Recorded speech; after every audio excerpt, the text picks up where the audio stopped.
Conway Spirited Seminar Series. Thank you very much, Professor Ari. And over to you now. Yeah, thank you very much. Yeah, I was. It's true. I visited Pakistan at least 3 times, and it was once in a delegation from the Royal Institute of Technology in Stockholm, because at that time the SAVA, KTH wanted to have a kind of established collaboration, and then we visited several places, Islamabad and Lahore, and then also Karachi. So that was first time. And then at that time I met also Professor Chowdhury, who was leading the sort of like a school in Lahore, for a PhD school in Lahore. And then I employed some colleagues who I actually knew. And then after that, he invited me a couple of times to visit the school, and then I came to Lahore also later. Well, anyway, so thank you for inviting me. It sort of wakes me good memories of Pakistan, and it's nice people there. Thank you. So what I'm going to talk about is this Calogero type bound on in two dimension. I shall mention the Calogero result. Of course, I will prove it, because it's not that, it's not widely known. And then it's a brand new paper which was published in Archive Rational Mechanical Analysis. So it's actually just very recently, and it was done jointly with my PhD student, current PhD student, Larry Reed from Imperial College London, and my former student, Lucas Schimmer, who is now a lecturer in Loughborough, also in UK. So let me begin. So what we are talking about, I don't know how much it's familiar. I try to make it as popular as possible. But so, the main object of our study is the self-adjoint Schrödinger operator. This one is minus delta minus V. Basically, it's going to be, we can consider it any dimension. Dimension 3 is very important. Schrödinger operators are describing the sort of atomic systems, and the very, they sort of appear everywhere in mathematical physics, in the sort of standard mathematical physics. And then we assume that V is positive. So what happens here is the following. So basically, the Laplacian in the whole space, it's a unity equivalent to multiplication operator after Fourier transform. It is the same as multiplication by a variable psi, say modulo xi square. And then for the spectrum is continuous and belongs to the positive semi-axis. So the values of a modulo xi square, and xi is real, of course. It's a d-dimensional real variable. And then what happens here, we introduce a V potential V, which is decaying at infinity. And it's we write minus V, it's a multiplication operator, then it drags negative eigenvalues from the continuous spectrum. And then whether we have a finite number of them or not, it's a very classical problem. It's been for many, many years. And the asymptotic behavior of this, if you put here in front of it a large coupling constant, the asymptotic behavior of that was also kind of classical wild type problem for the number of eigenvalues below 0. So that is an object of study, the number of eigenvalues below 0, so negative eigenvalues. And then what is known, if dimension is greater or equal than 3, then the number can be estimated by the integral V to the power d over 2. In fact, it's a necessary and sufficient condition. It says the following, that if this integral is finite, then the number of negative eigenvalues is finite. But if the number of negative eigenvalues is finite, then this integral is finite. So what is important here is that this constant CD is independent of V. So whatever V is, we have this uniform with respect to V estimate. Now, what is also known that this inequality in dimension 1 and 2, it's not true. I mean, basically, it doesn't hold for arbitrary potentials. And then, in fact, investigating all this problem, when the number of the eigenvalues is finite, under which conditions of the potential V, it's attracted a lot of specialists, and then it's been a study for many, many years. And then interesting that there is a Calogero who is a theoretical physicist. So far, from now, it's 1965, he actually looked at it, and he proved in one dimension, he proved the following result. Suppose we have Schrödinger operator on half line, and we have Dirichlet boundary conditions of function u at 0 is equal to 0. Again, V is a sort of positive. I mean, we always do it for positive, I mean, for sign-defined potentials, because otherwise it's not really, I mean, we can already, arbitrary problem we can reduce for this case. So if V belongs to L1/2, namely that integral of V from 0 to infinity is finite, then we have this inequality. However, it's under condition that V is monotonically decaying function. Okay, so monotonicity is crucial for his consideration, and then what we have here is basically a phase type volume estimate, because what we can do, we can write it down as follow this integral. So basically, it's an integration of 1. We write here minus, which makes it, I mean, what we mean by this minus, it's a negative part of the function. So this function is equal to 1 when V is greater than modulo xi squared, and then it's 0 otherwise. So it's if you look at the inequality, so-called Zwicky-Lieb-Rosenblum inequality, then if D is equal to 1, then we have precisely square root, and that's a wishful thing. Of course, for general potential, this estimate is not true, but for the monotonically decaying potential, this is the case. So what I want to say is that it's kind of what is known is that in on half line, we have so-called Hardy inequality of this type. So I mean, what we have this inequality, Calogero inequality on half line with the Dirichlet boundary condition. Here we also have the Dirichlet boundary condition because otherwise this integral would diverge. So basically, function u must be equal to 0 at point 0. And then also in a multidimensional case with this also Hardy inequality. So one can sort of start thinking maybe the estimate of this number of eigenvalues somehow are related to the fact that Hardy inequalities in dimension 1 and dimension 3 exist. And indeed, there were sort of several things appeared at a certain point. I mean, so what happened in 2 dimension? I mean, in 2 dimension, if you want to think about a generalization of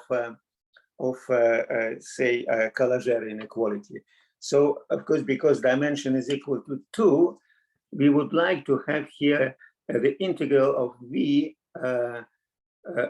of x dx to the power 1, right? If dimension D is equal to 2, then the power should be 1 here, right? And that's exactly what it is. So at a certain point in about, say, 22 years ago, I already pointed it out. Some other theorem, which is not exactly Calogero type, it doesn't doesn't have a monotonicity property, but on the contrary, it has kind of restriction, is quite an important restriction that it depends only on the modulo x. The potential depends on it. So it, of course, it's a very relatively small class of potentials, you know. I mean, but it's still it's sort of is independent on the angle if you consider in polar coordinates. So artificially put a Hardy term here, right? If you artificially put a Hardy term, then, of course, for that, even though in 2-dimension Hardy inequality doesn't exist, but if you artificially put it up, then you have it. And then there is a sort of inequality. At that time, when it sort of appeared, it was quite a, I mean, people really couldn't believe it. Of course, it based exactly on a very refined theorem, which appeared in the last, I mean, the first result which I want to mention was, which is used in this inequality, appeared in a paper of my former student Timo Wild, who is now a professor in Stuttgart. And then in 1996, he proved some inequality, which I'm going to mention in the next slide. Anyway, so we have this estimate, and then this constant is sharp. So what is important in this constant is that if we don't have beta, if we don't have this term, then of course we don't have this inequality. And the reason why we don't have this inequality is the following. Because n runs here through the all integers. N belongs to z. Z is an integer. And therefore, in particular, it includes n equal to 0, right? And if n is equal to 0, then of course mu is, I mean, is arbitrary number here. It's a supremum with respect to mu greater or equal than 0. In particular, if n is equal to 0, then 0 less than mu, and it's allowed to have a mu close to 0, and therefore this function is has a singularity at 0, and therefore if you integrate this function, I mean, if you take this supremum, you get infinity simply, But this beta sort of prevents us to have this dangerous point, n equal to 0, and therefore this finally this this supremum is finite. So, and to say that because if beta converges to 0, then this constant goes to infinity, and therefore we don't have any good inequality. Okay, so how do we do it? What we do here is that it's a very well-known sort of change of variable. When if we introduce a so-called exponential change of variable, then what happens here is that, and you sort of rewrite it, the whole thing, then the number of negative eigenvalue of the original operator, sort of it's equivalent, the same as the number of negative eigenvalues of the new operator of this type. So, because, I mean, especially in 2-dimension, when you make this change of variable, then 1 over r basically square disappears. I mean, when you have the polar, it's sort of the I mean, if you consider quadratic form of the Schrödinger operator in polar coordinate, then it would have terms like 1 over r, and then they will disappear. And then you reduce it to the following problem, because of course, since this function is independent of the angle, then with respect to the angle, I mean, what are the eigen values or an eigenfunctions of this operator? They are, so eigenvalues of this operator are the same as the eigenvalues of these operators plus k squared. And k start from 0 or n squared. And then, for example, because we have separation of variables, here we have the eigenvalues of the second derivative with respect to the angle on the circle. They are exponential functions, e to the power I n theta, and then they produce eigenvalues n squared. So we have therefore the counting function, the number of negative eigenvalues of this operator coincide with this number. So it's n squared and then minus mu k, and mu k are eigenvalues, negative eigenvalues of this original operator, and they shifted by beta because we have also beta, here we have beta. So we have to look at those k and n such that this is less than 0. So what is it about? It's a sum of those I mean, one such z, n is from z, and then n square plus beta less than mu k, the same thing, right? You know, you put mu k to the right, and then that's exactly what you have. And then what you take a summation with respect to n square, and then you have some constant, and then you have, you know, here you have n square, so that's why a square root appears here, square root of mu k. And then what happened was that for this sum, in 1996, my student obtained an equality through the, so for one-dimensional operator, what is the negative eigenvalues of the minus second derivative. Here actually supposed to be here minus, and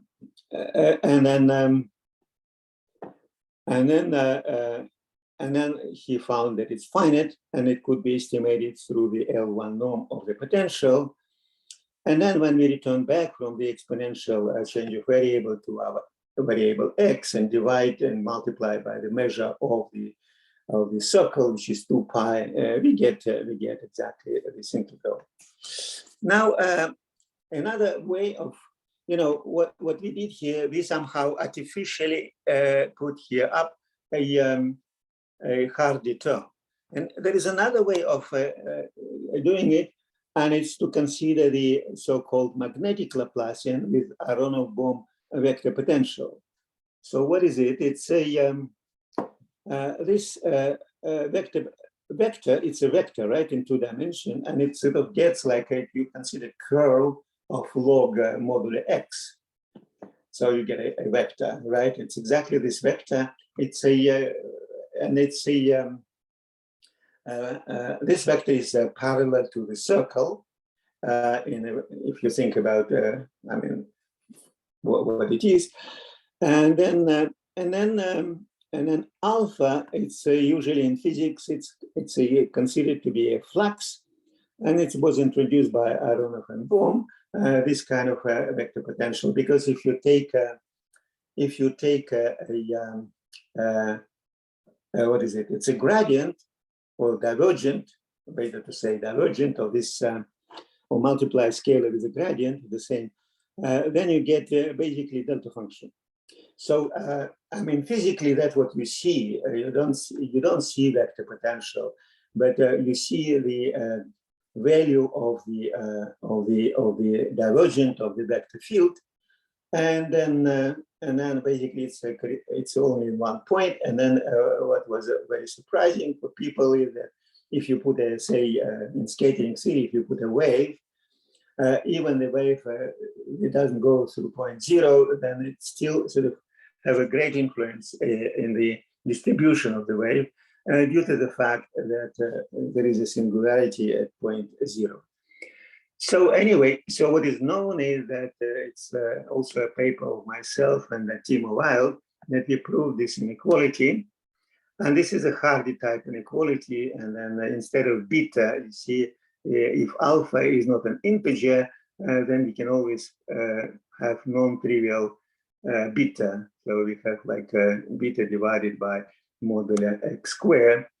And then we still, you know, I mean, our operator is estimated from below.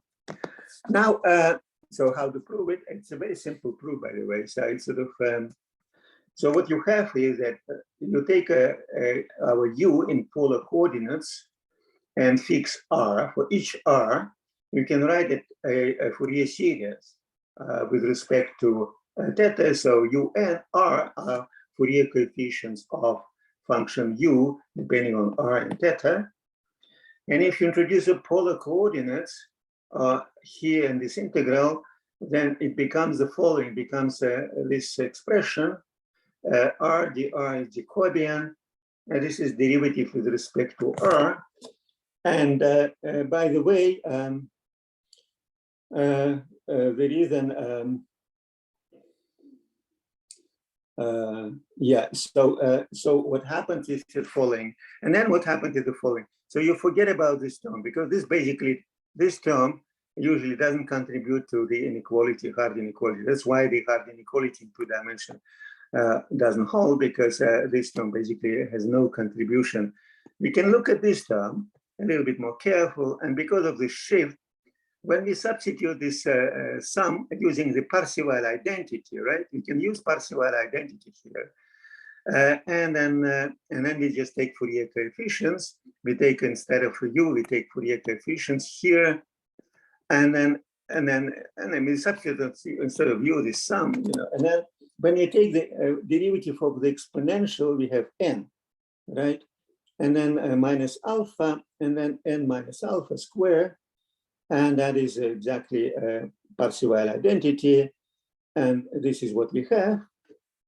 And then we take a minimal value of this thing, and then we have our inequality.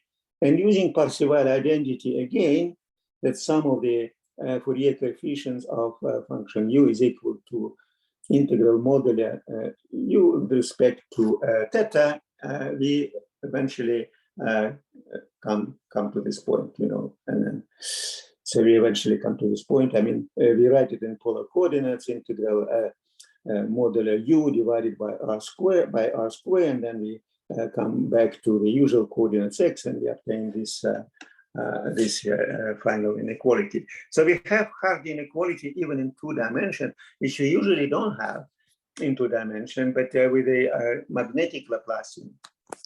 Now, why I mention it? Because in 2 dimension, this operator was considered by Balinsky, Evans, and Lewis in 2001, and then obtained the following estimate for the number of negative eigenvalues, and it is the following. So what they did is that for arbitrary v, they require that L infinity norm on this circle of the function for each r is finite, and then you integrate it, and then you have power 1. It's exactly power which you would like to have, and then this can be estimated by this integral. I mean, in fact, if they would read some of my paper, I mean, there was a paper together with Yuri Mitrusov from Bristol, where instead of L infinity, we could LQ for any q greater than 1, and still this inequality would be still holding. But anyway, so but it's for not for the minus Laplacian, but for the magnetic Laplacian. That's important. Many people were involved in it, and then was Michael Solomiak, and my paper is Mitrusov.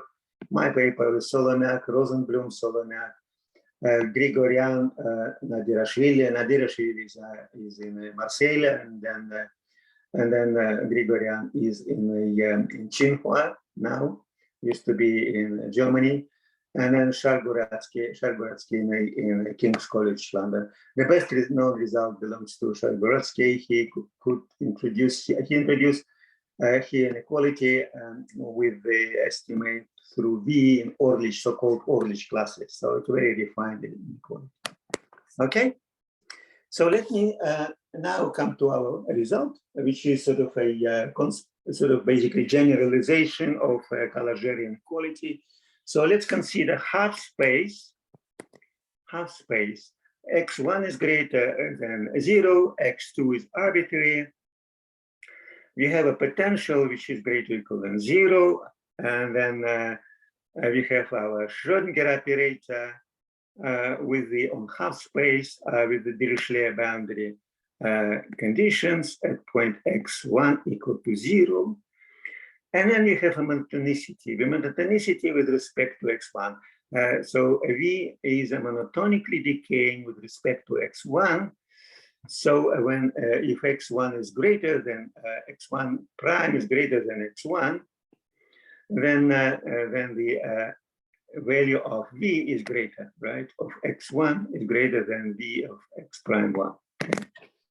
So then if we have this, all these conditions, then we, for Schrödinger operator, for the number of negative eigenvalues of the Schrödinger operator, we obtain this inequality, and it's exactly inequality which we would like to have. And of course, here it's a power 1. In the Calogero inequality, the power was 1/2, but in 2 dimensions, the ideal situation is to have power d over 2, and in this indeed in dimension d equal to 2, the power has to be 1.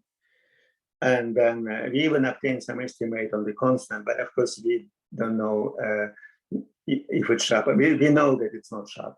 And then I mean, by the way, the constant in the Calogero inequality was sharp, so that was very fine result. So one of the main way how, I mean, let me describe a little bit the proof of this inequality. So what is the main ingredient of the proof? The main point in the proof is the following: is to consider the following situation. We consider a Schrödinger operator with the Dirichlet boundary conditions, and the U here is a vector function, and U is a element of a Hilbert space. So the operator is on half line, and the action is the values in the Hilbert space. Now, here we have potential V depending on T. It's operator valued potential depending on T. T is greater than 0, and then what we assume is that it's a operator is a compact.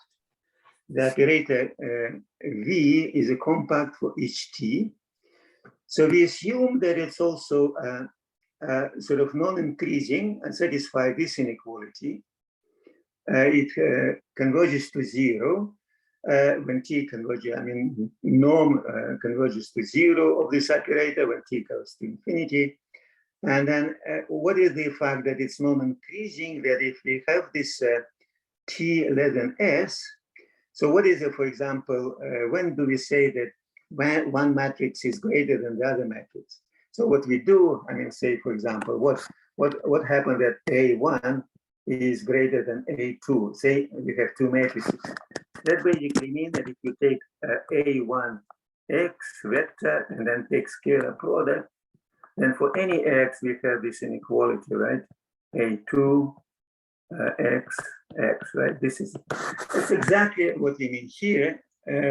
So we mean that it's V is non-increasing in the following sense, that in the sense of the quadratic forms, right? So that's what we have. That's an inequality we have. If T is less than S, then V is greater than V of S, okay? V of T is greater than V of S. Now, since we assume that V is compact and of course self-adjoint, we introduce its eigenvalues, mu n of T.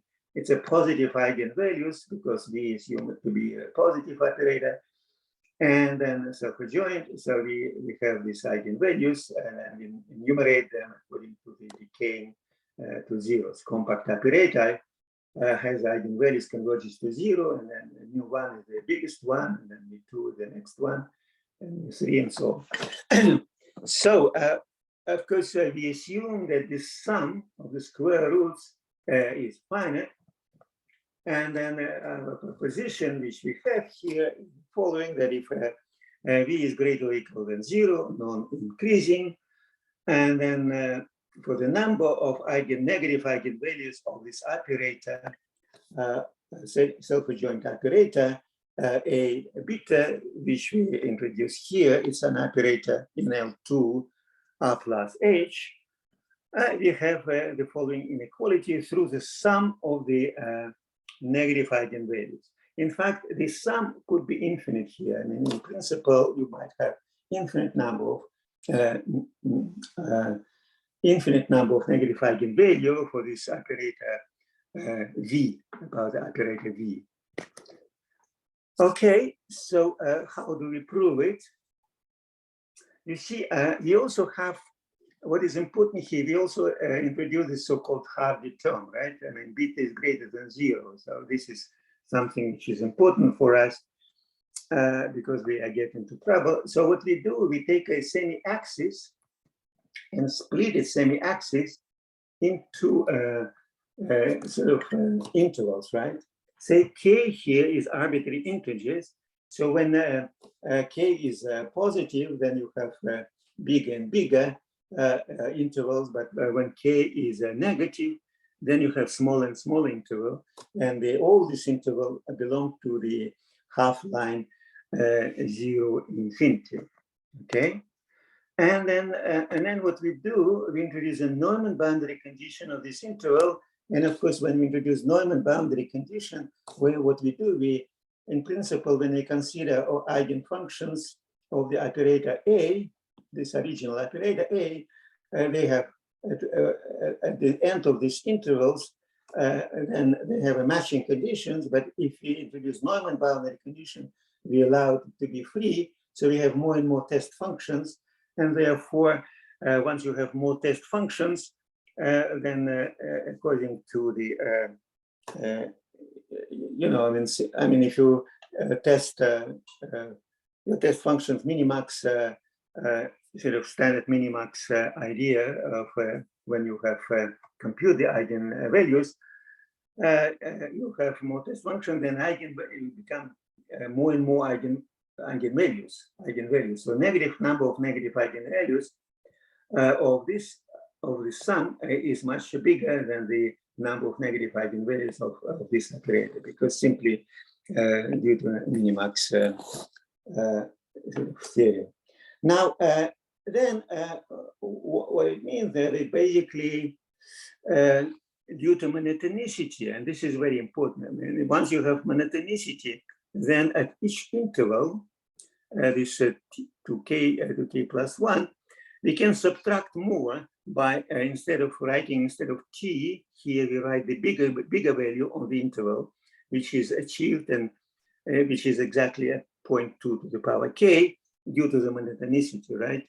So because this value, I mean, it's v is decaying when t goes to infinity, and of course we have this inequality, and then once you've done that, again, what we have is that we have now we have this estimate, and then what we can do now, we can introduce, well, it's in some sense it's very similar to what I already mentioned. It's kind of exponential change of variable.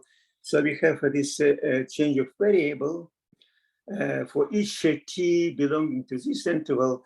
And once you have this change of variable, then variable s, actually belongs to the standard interval 1, 2. And this is, but when you do that, then of course, what happened is that this part is not influenced, but this part potential sort of gets multiplied by 2 to the power 2k.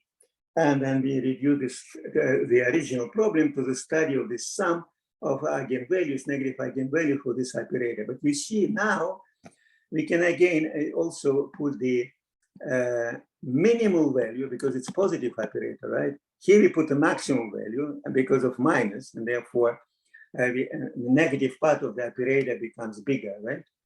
But if we, but here it's a positive part, but if instead of s we put the smallest part value, number s is equal to 1 divided by s, is the smallest number. If instead of s we put 2, then we have here 4. And now we have, instead of operator with a variable coefficients, we have a second derivative operator on the interval 1, 2 with Neumann boundary condition, and this is a constant. And this is a shift of the spectrum. So the eigenvalues and eigenfunctions of the second derivatives are very well known on the interval with Neumann boundary condition. They are cosinuses, right? Cosinuses to the power cosinuses of constant times x, and then what we do, I mean, the eigenvalues would be exactly these ones, right? Because the interval is 1, 2, so we have to take into account the length of the integral, and then we have a shift here, and then mu n is just eigenvalues of this operator, right? So again, we have a separation of variable. This operator for at the point 2k, it has eigenvalues. It's a compact operator, and its eigenvalues are mu n at the point 2k. So that's what we have to count. We have to count all k and n such that this expression is less than 0, and that estimates the number of eigenvalues of this hyperoriginal operator. And then we take summation with respect to m, we get exactly this expression, and then finally we prove our result. Now, what we do something which Usman knows very well. So we take two-dimensional Schrödinger operator, and we split it into the following. We split the first derivative minus second derivative, and then we have the operator W with respect to x1, depending on x1. And this is the also differential operator of second of degree 2, and then with this thing, right? And then what we do, we have sort of with respect to the first variable x1, we have operator on half line, and then we have a zero boundary condition. And in particular, what we do, we can divide it by 2, right? I mean, we split it into 2, right? Minus 1/2 and minus 1/2. This one we keep, but for instead of this one, we use hard inequality in a in dimension 1, which I already mentioned. My second slide was exactly that. And then this sharp constant 1/4. So this operator is greater than 1/4 times 1/2 would be 1/8, 1 divided by x squared. So that is we use hard inequality in dimension on half line with the Dirichlet boundary condition. So we have now this operator, and then this operator is a differential operator of order 2. We take a positive part of it, and if we take a positive part, we only concentrate on the eigenvalues which are positive for this operator. If potential V is good enough, and it's, for example, smooth, then and then compactly supported, then the number of these eigenvalues is finite. Well, we just apply our proposition, and then and what is known is that for each x1, this square root, again, it's a paper of Timo Wild. We have this inequality for each x1, and then we finally we apply proposition, we integrate it with respect to x. Here it's integration with respect to x2 for each x1, and then we integrate it with respect to x1, and we get L1 norm of what we want. Now, well, similar things could be done for the, here we would have one-dimensional hard inequality that play a crucial role here, and that again hard inequality plays a very important role. We can use hard inequality for a different operator, which I already mentioned. It's Aronoff-Bohm Laplacian. So for the Aronoff-Bohm magnetic Laplacian and minus V, we have this inequality, similar inequality, assuming now that V is decaying if we introduce polar coordinate in decays with respect to radius. If it decays with respect to radius, we don't assume that now we consider half space, we consider the whole space, L1 in R2, and then we obtain this result. Basically, it's very similar. I mean, it's so we can introduce. I mean, basically, it's sort of we introduce polar coordinates, and then here we have our sort of hard inequality. We split the derivative, magnetic derivative. I mean, magnetic Laplacian into 2. One would be 1/2 of this one. And then we use a hard inequality, which we obtain for the other half. And then we split our operator basically the same idea, and then we have this W, and we consider one-dimensional operator with respect to R with some kind of Hardy term now, because we have Hardy inequality before, and then we apply basically the same result. So I have about sort of 7 minutes, and I would, before I finish, I would like actually to prove. So that was sort of the major sort of statements here. So we have two generalization of Calogero inequality, which he obtained in 1965, in 2 dimension, one of them in half space. But in both of them, what was important is that we have a Hardy inequality, because if you don't have Hardy inequality, we wouldn't be able to obtain anything, you know. So we have this Hardy term. Somehow we need to have this extra constant divided by modulo x squared. The extra potential positive part should be increased by the constant divided by modulo x squared, constant positive.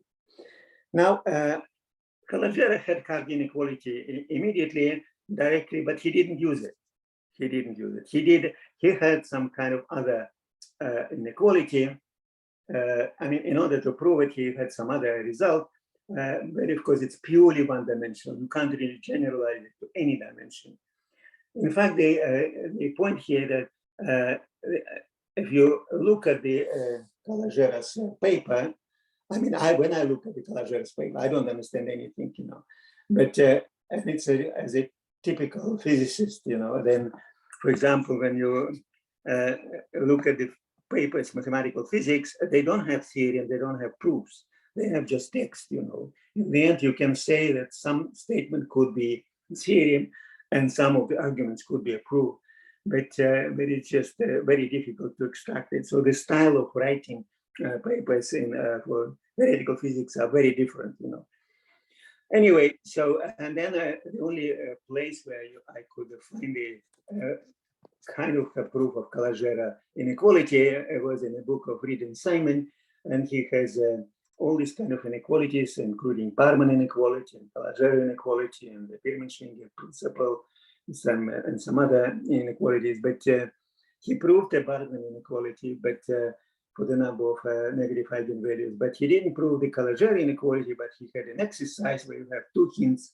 And then one, you know, when I have a second-year student who is interested in functional analysis and mathematical physics, and then I always ask, I often ask them to recover the proof of Calogero inequality from these 2 hints.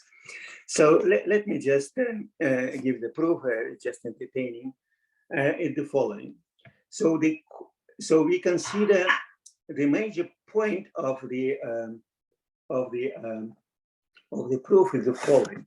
So it's related to so-called Sturm oscillation theorem. So just remind you what a Sturm oscillating theorem is. So if you have a differential operator of order 2, so what do you have? I mean, here we have on half line. So the first, if you can, suppose you have, then you have, say, negative eigenvalues, right?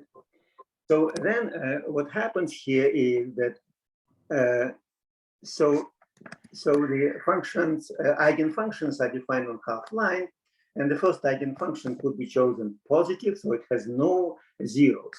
The second has to oscillate. It has to be at least 1 0. Not at least, exactly 1 0. So then the second one would have 2 zeros, and the third one would have 3 zeros, and then basically the number. So if you have nth eigenfunctions, so the eigenfunction of which is n, with number n, then it would have exactly n minus 1 zeros on half line. So, and then what you do is that instead of consider the last eigenvalue, you consider solution, which sort of when then the eigenvalues, you have a number of so finite number of negative eigenvalues on the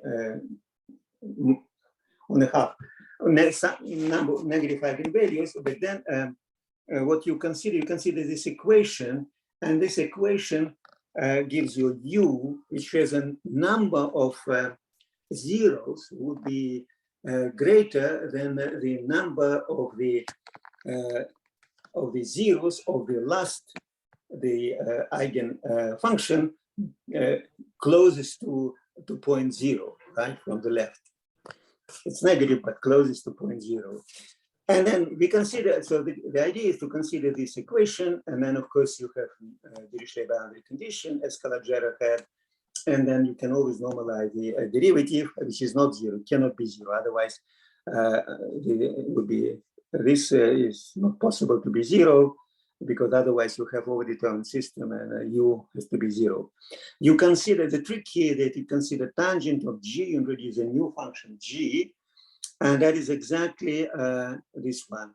You multiply, here you have zeros of the right-hand side. It's exactly when you have u equal to 0, and then you have poles here when u prime is equal to 0.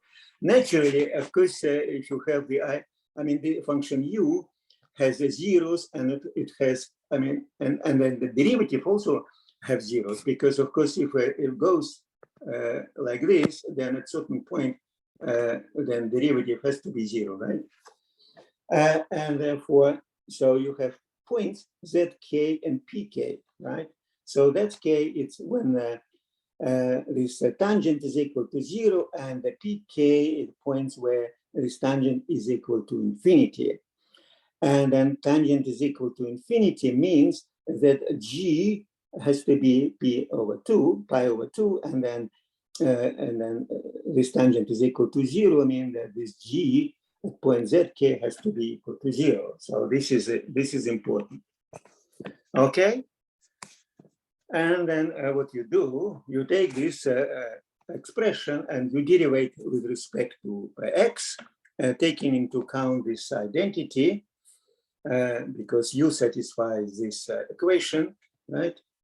So we take this into account. So when we take the derivative of the tangent, then we get 1 over cosinus g prime.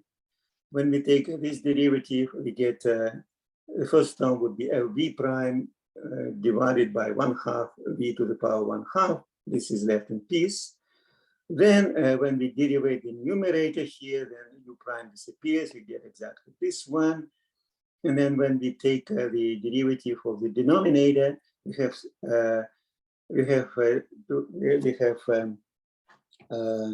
u divided by u prime squared times u second derivative. But u second derivative is equal to this one, right?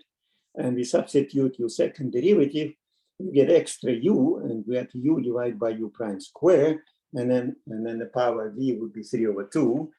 So this is what it is. And of course, if you take this now you see now what you do is that of course you v square root u divided by u prime is equal to tangent, right? So then you square root v, you multiply and divide by square root v here, and then you get this expression multiplied by tangent. This one, it's exactly this term. But if again, if you take out 1v from here, then v times this square, you get tangent square. And then v 1/2 you can take out. And this is basically what you have. This is the same term as this one, but 1 plus tangent square is equal to 1 over cosine square. Because sine square plus cosine square is equal to 1, and then this is what we have. And then basically we multiply by cosine square disappears. We have g prime is equal to square root v, which is important, and then we have this term, right? All right, and that's almost it. Sorry, a bit late. So what do we have now? Just remember what we already had. Now, due to the fact that v prime is negative, this is my last slide, v prime is negative, then of course g, when g runs from 0 to pi over 2, then sinus 2g would be still positive, right? Then v is positive and v prime is negative because v is decaying. That's a place where we use that the function v is a monotone in decay. So this is negative. So we take square root and then we subtract something which is negative, and it's exactly this expression. And we know that that is equal to G prime from here, right? It's exactly what we have. And then this is G prime, and then we can integrate it. Yeah, and also of course we don't have to integrate over the whole line. We can introduce only from ZK to PK and have an equality. And then we just integrate it, and then we get pi over 2, because you know that pk g must be pi over 2, and at zk it has to be 0. And then how many of these intervals we have? Exactly the number of negative eigenvalues of the potential, and this ends the proof of the Calogero inequality. So so this is what we have. So what we have proved the classical Calogero inequality, and then we proved the generalization of this Calogero inequality in dimension 2. And as I already mentioned, the paper is already published, and it has been published very, very quickly. And this is all I wanted to say. Thank you very much. Thank you, Professor Ari. Any questions from the audience? Yeah, Shaheen, please go ahead. Thank you very much, Professor Ari, for this wonderful talk. Okay, I have maybe I have missed something, but let me ask to clear these things. Is this Calogero inequality? Because this gives you a upper bound for the number of negative eigenvalues for your operator H. So Yes. is this inequality is sharp upper bound? The constant, yes. I mean, in a way, it's what we want, because I mean, the power, you would like to have power 1. From the point of view of power of V, this is a very good power that everybody wants. But from the point of view of the constant, it's not sharp. No. Okay. We had a lot of, I mean, for example, when we split operators and into 1/2 and 1/2. In fact, in the paper, we don't split it that way. We are a bit more careful, and we get a constant which is not sharp, but at least that's the best we could do. Okay, so is there any work? Can we find some sharp upper bounds for these numbers? Okay, Or the paper any other? just a couple of months ago, a few months ago, and then I mean, nobody ever thought about a possibility of having such an equality before. So we tried our best. We tried to find sharp constant. We couldn't, but otherwise, I don't think anyone at the moment knows sharp constants here. Okay. One more question related to this one. Do we have such kind of inequalities for number of positive eigenvalues?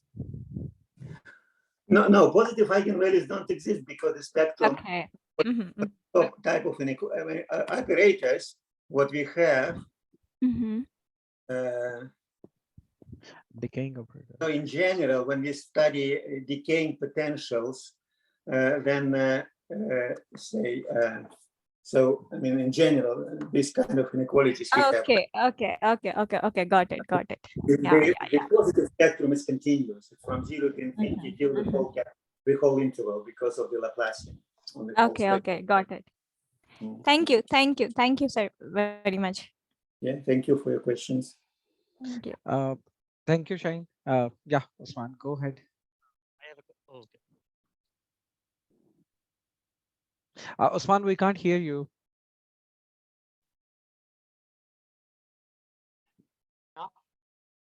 बहुत कम आ रही है आवाज. Maybe a little bit loud. Yeah. Okay. Little bit loud. Maybe speak near the speaker. Near the mic, I think. Can you hear me? No. Okay, don't worry.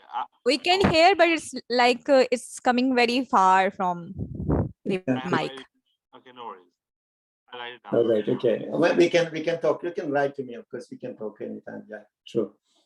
All right. Okay, can I ask a question? Yeah, Hamza. Hi, Professor Laptev. I'm an MS Math student of Dr. Mohammed Usman. I'm currently writing an MS thesis on lip-thinning inequality. So, Can you speak louder, more louder? so is it audible? Am I? Yeah. Yeah, it's good now. Yeah, it's good. Okay, so I'm an MS Math student of Dr. Mohammed Usman, and I am currently writing my MS thesis on lip-thinning inequalities. As it was a really interesting talk, especially that last slides, that proof of the classical Calogero inequality. My question was, what sort of issues do arise when we use the approach you uh, show the approach you have shown in your presentation to develop Calogero type bounds for higher dimensions? I mean, for dimensions greater than 2, or have you looked into? No, for dimension greater than 2, there is no issue because, as I already mentioned at my first slide, you see, this is a necessary and sufficient condition for the eigenvalues to be finite.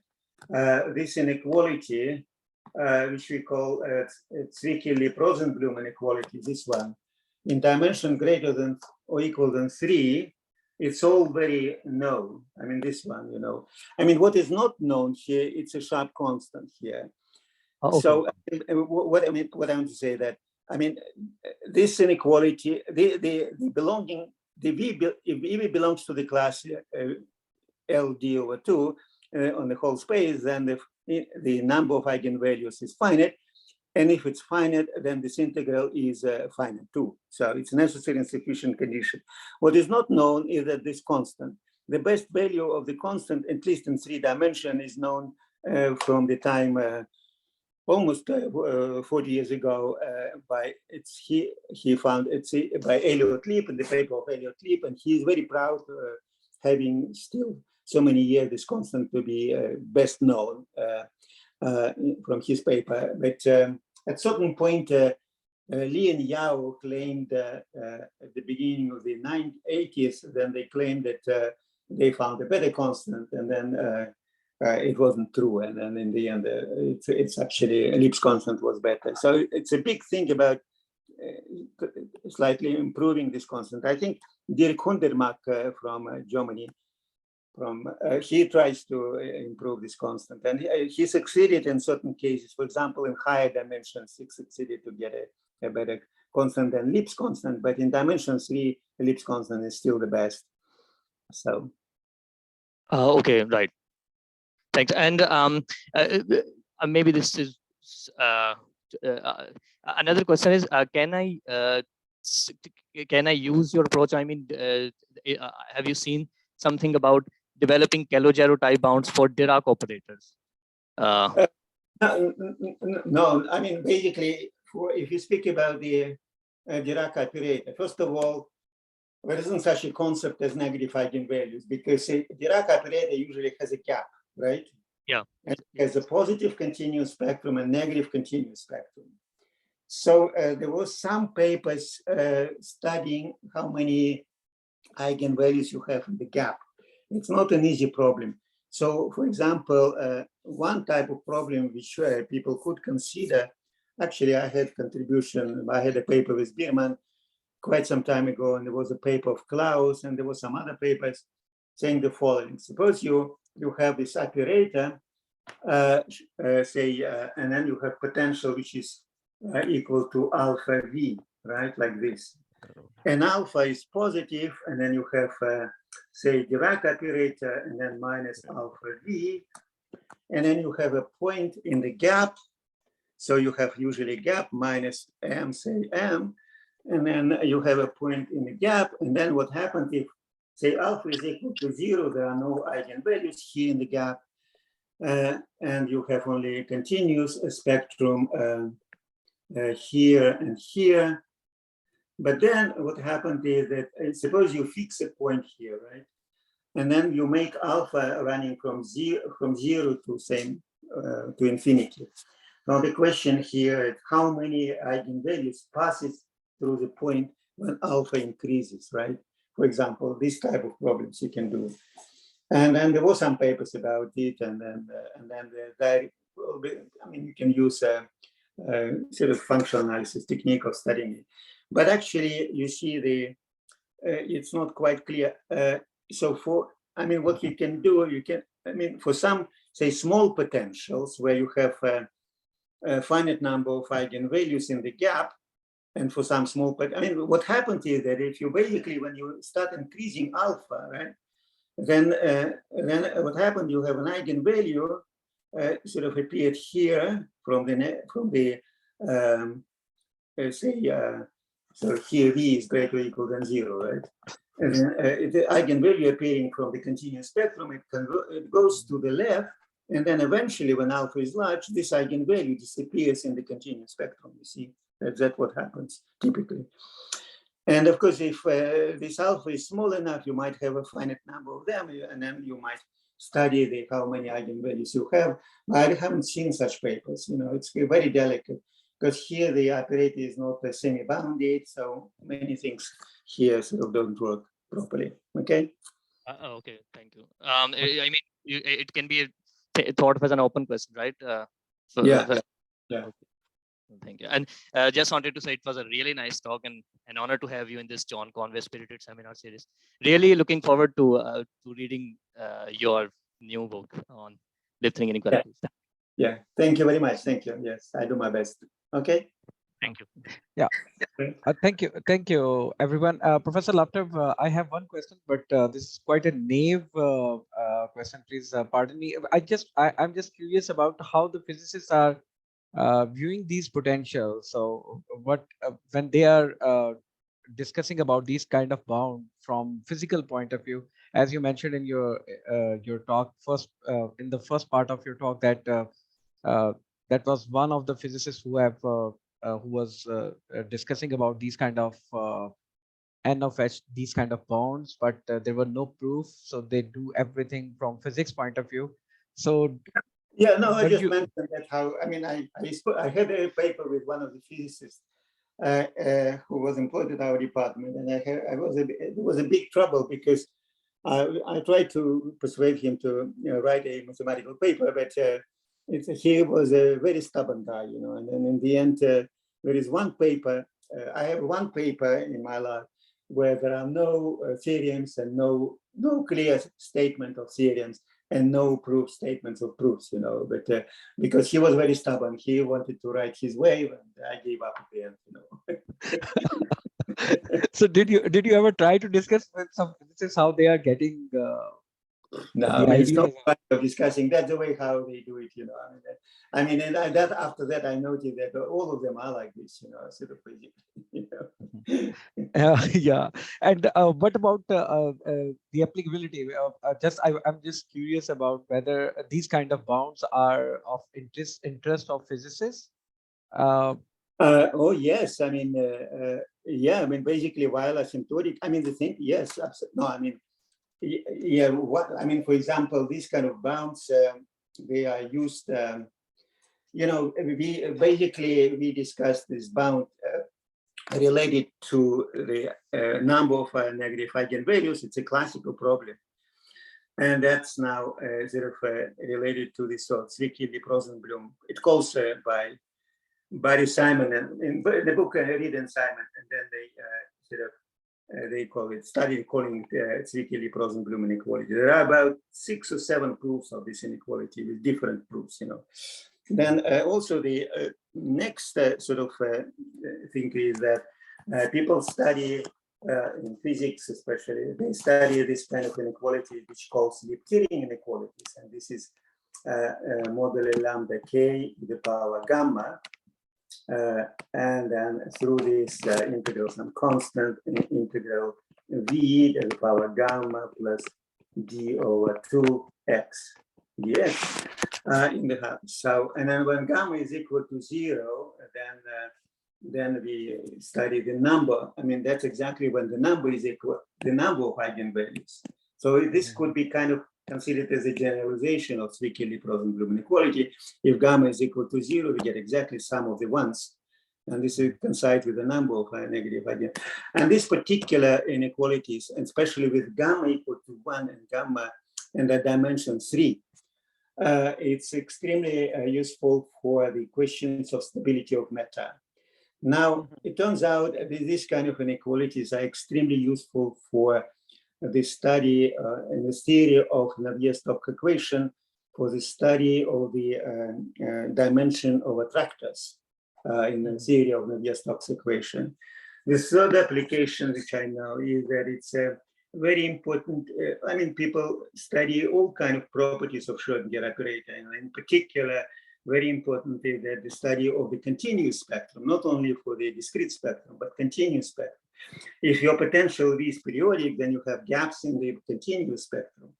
And then there is a question is that suppose you have a sort of like a Laplacian and you subtract the potential, right? Then what kind of potential you might have in order to destroy the continuous spectrum? And that's another thing, you know. And then it turns out that this kind of inequality is also extremely helpful, because if you know, you have so where is the borderline? So for which kind of potentials, say with some integral properties, basically you might destroy the continuous spectrum. Then you have too many of negative eigenvalues which destroy the continuous spectrum. So that is useful for the continuous spectrum as well. So there is another sort of application. I mean, what people consider is that it's also Liptirian inequalities. So this kind of inequalities play a big role. Is the following: suppose you have an atom, and it's heavy atom, and then the question is that suppose you have how many electrons this atom can hold without emitting them, you know. And it's all depends on the constant appearing and Liptirian inequalities, you know. So it's also, so I mean, that's why people, even if they can improve slightly, I mean, many open questions regarding these constants still are not solved. And then, I mean, for them, some of them which are not solved, and if we can improve some values of this constant, it's already a paper, I mean, in a very good journal, you know, it could be Arnold's paper, very immediate, you know, very good papers mathematically. And I mean, what is also interesting in this kind of inequality is that every step when you sort of have found something new here, then every step requires kind of beautiful ideas, and it sort of develops beautiful mathematics as well. So from the point of view of beauty of math, it's this kind of questions are very fruitful, you know, because they force you to do beautiful mathematics. Yeah, thank you very much for these elaboration. It is really an honor. It is really wonderful to have you here, and thank you everyone for attending this talk and posing very good questions, and which really enlighten everyone's understanding about the subject. Though there are not many experts of this area, but I think people had taken a lot of interest, and I hope we will have you again in future. Thank you, Professor Ari. Thank you, everyone. That's all for today, and I hope we will see you next time in the next semester. So this is the last talk of this semester. Now we are having a break. Thank you, Professor Ari. Thank you, everyone. Bye bye. Take care. Bye bye. Bye.